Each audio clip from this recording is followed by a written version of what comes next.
¿no, Amalia? Tú, yo, muchos periodistas en el país conocemos de las credenciales profesionales y humanas de Mauricio Medinaceli. La verdad no merecía este escarnio público por el que ha pasado ayer durante su traslado primero a la fiscalía para que declare y luego a las celdas policiales cuando anoche fue ingresado para que espere la imputación y la audiencia de medidas cautelares. Sí, fue penoso, pero además también a mí me llamó mucho la atención que Edman Lara, el vicepresidente, que parece que ha cambiado de estrategia, ¿no? Ya no son los TikToks, parece que ha perdido seguidores en el TikTok y ahora está con una estrategia de judicializar sus acciones políticas, ¿no? Apareció en la fiscalía pidiendo que se aplique todo el rigor de la ley contra Medinaceli, olvidando que hay otros actores tan o más importantes como en este tema. Se olvidó, por ejemplo, de pedir la misma aplicación de la ley contra Dorgaten, contra el exministro, contra el expresidente Luis Arce o contra las partes operativas de este tema.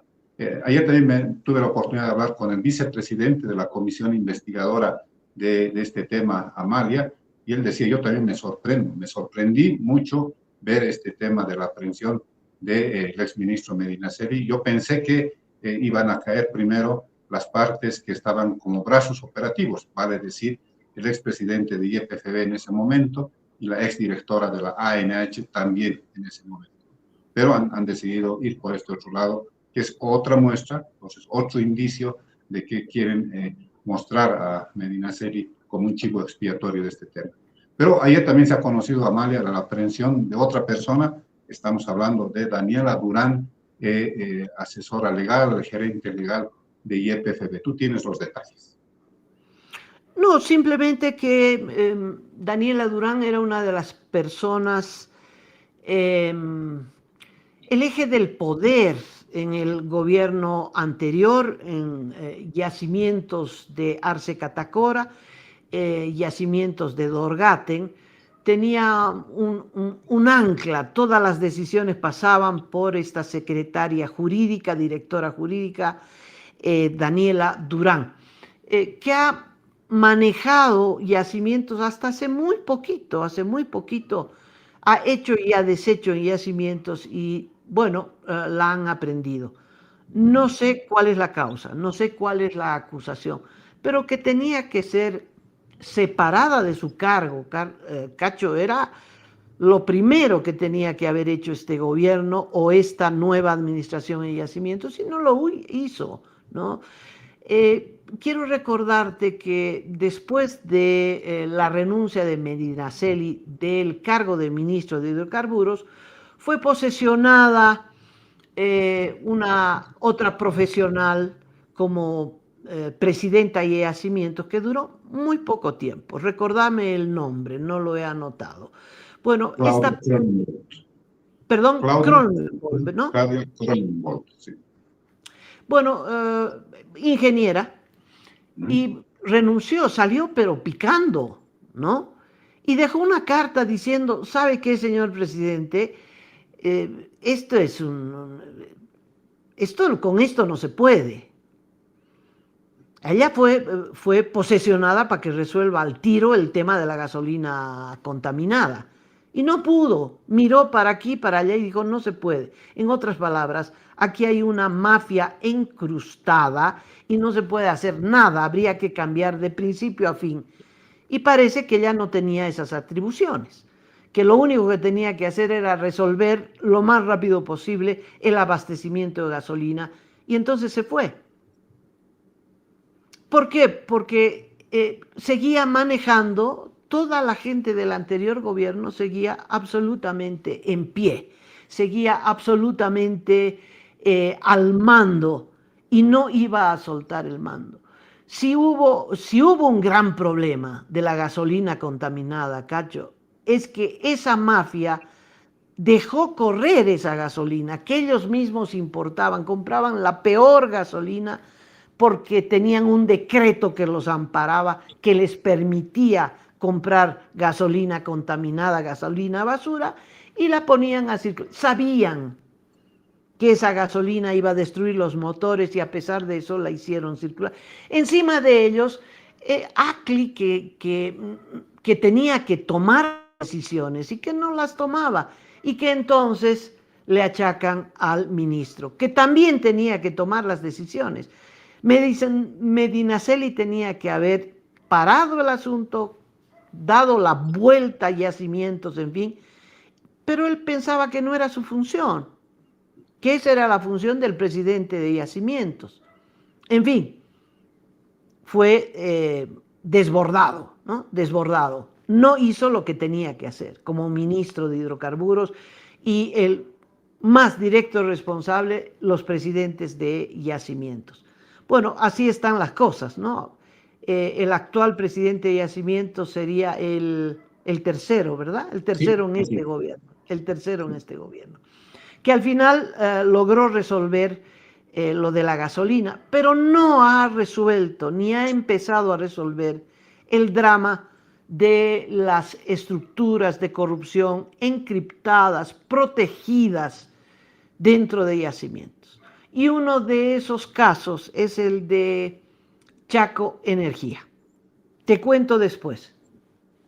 Quiero Bueno, entrar al tema de Chaco Energía, eh,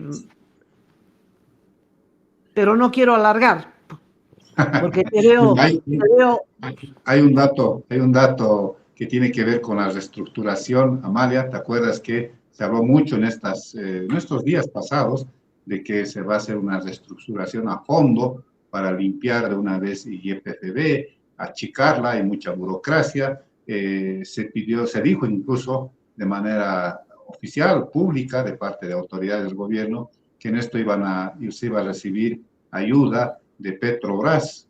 Hubo una delegación que viajó hasta el Brasil, se reunió con personeros, con la presidenta de Petrobras, aparentemente se llegó a un acuerdo, pero lo que nos informan, Amalia, acá desde Bolivia, gente de Petrobras que está acá operando, actuando, es una empresa que nunca se fue a empezar de Bolivia, en el caso de Petrobras, dicen no hay nada, a nosotros no nos han dicho nada, no sabemos si siempre tenemos mucho contacto con nuestra matriz en el Brasil, pero no nos han dicho nada. O sea que desde estructuración nosotros en este momento no tenemos ninguna orden, ninguna disposición para que entremos a ver qué cosa está pasando con YPFB. Y bueno, pasan los días y tampoco se resuelve ese problema que es urgente, que es limpiar, es purificar la empresa estatal del petróleo. A propósito de las estructuras de yacimientos, de la gente dejada por el anterior gobierno, y cuando hablamos del anterior gobierno, estamos hablando de Marcelo Arce, que cumplía, es decir, parece que recibía sueldos, algo que nunca se aclaró, Cacho, porque se negó que era funcionario de yacimientos, aunque él estuvo anclado en la empresa Chaco, subsidiaria de Yacimientos, tenía oficina, parqueo, todo, pero hasta ahora, fíjate, vamos a los 9 meses, no se muestra el papelito de si era empleado efectivamente con un sueldo nominal, porque él recibía las comisiones de los grandes negociados en Yacimientos. Y de esto no se lo acusa. Esto me parece lo más sospechoso.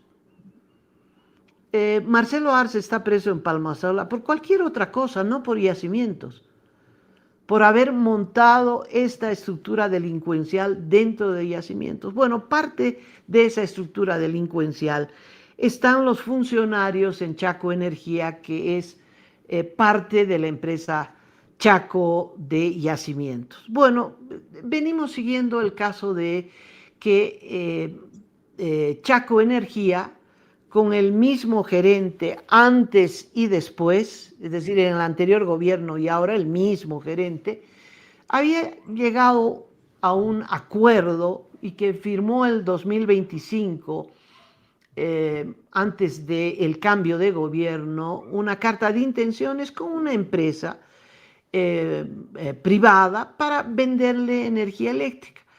cuando Chaco Energía no tenía ninguna atribución de vender energía eléctrica. Produce, pero no vende. Pero había llegado a un acuerdo de intenciones. Un senador, Leo Roca, descubre esto porque le llegan documentos, en fin, y empieza a hacer preguntas. Un director de Chaco Energía hace preguntas y lo despiden. Niegan el funcionario que firma esta carta de intenciones, niega haberla firmado hasta que se publica la carta de intenciones. Dice que no conoce a los representantes de los empresarios, pero sí los conoce porque con ellos firmó la carta de intenciones. El ministro de Hidrocarburos, Blanco, dice que todo es mentira, hasta que hace poquito se firma un acuerdo formal entre Chaco Energía y esta empresa para venderles la energía eléctrica en los mismos términos de la carta de intenciones del 2025. Se les va a vender energía eléctrica, en fin, todo avalado por el Ministerio de Hidrocarburos. La Autoridad de Energía Eléctrica en 3 días, un 13 de julio recibe la solicitud para que haga un estudio técnico a ver si correspondía que Chaco venda la energía a esta empresa privada, que es una empresa, es una criptominería, es para comprar y vender criptomonedas.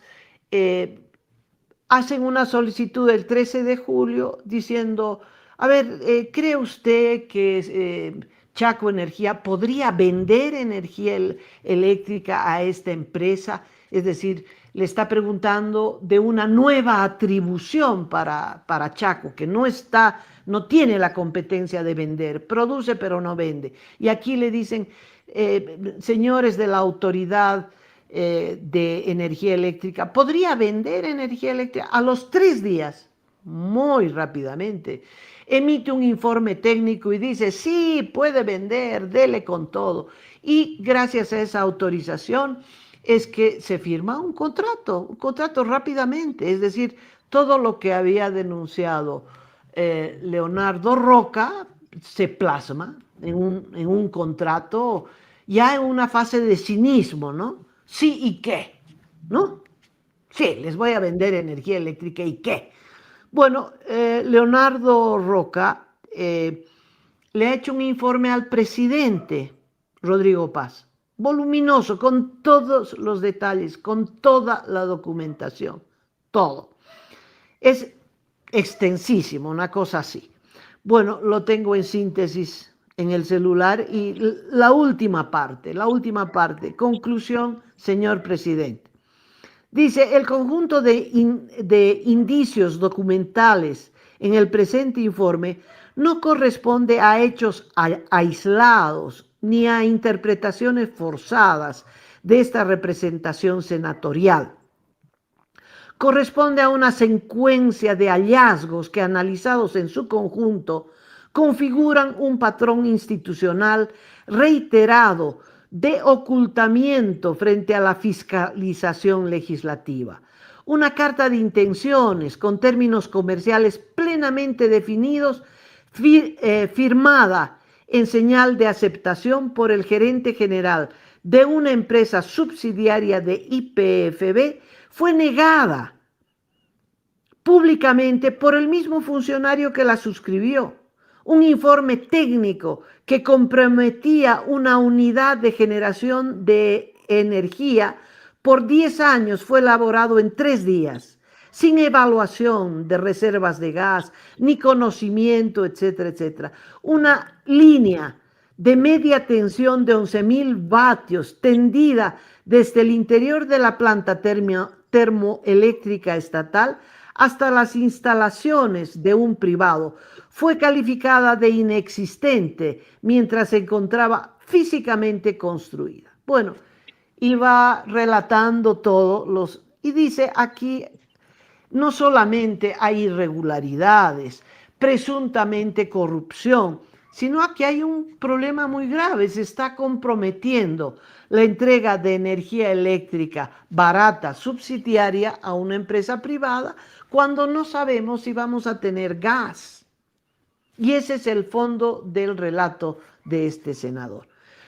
¿Por qué lo menciono aquí, Cacho? Lo menciono en el contexto de YPFB, lo menciono en el contexto de, carambas, hay una estructura en yacimientos que la misma estructura dejada por Marcelo Arce.